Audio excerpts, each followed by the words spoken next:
Hello mga mamshis! For today's video ay gagawa tayo nito murang pang merienda or pwede rin namang pang business. Alam nyo ba na pwede tayong gumawa ng donut balls, walang baking or yeast powder? Yes, tama po ang narinig nyo. Dahil nga budget friendly ang donut na ito, konti lang mga ingredients na ating kailangan. Isang cup, maglagay tayo ng 1 sachet na powdered milk, 1 cup na hot water, yung kulong-kulong water talaga. Mix natin ito para matunaw yung powdered milk na nilagay. At maglagay tayo ng 1 tablespoon na white sugar. Isang bowl, maglagay tayo ng 1½ cup all-purpose flour.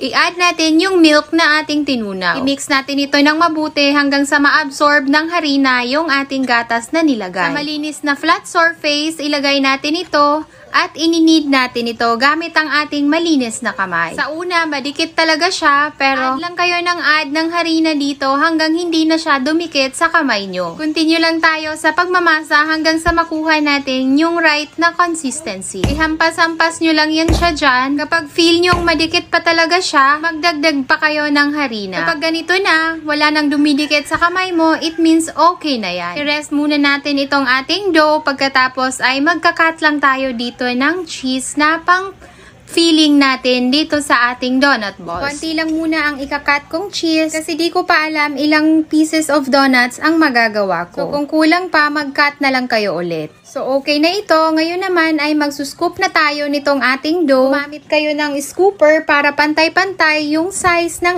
ating donut. Bilugin yan at i-flatten at lalagyan natin ito ng cheese. Ang ginamit ko palang cheese dito ay quick melt na cheese. Kahit anong cheese ay pwede nyo namang gamitin dito. Depende sa kung anong meron kayo sa bahay. Ganyan lang mga moms. Pagkalagay ng cheese, bilugin ito ulit.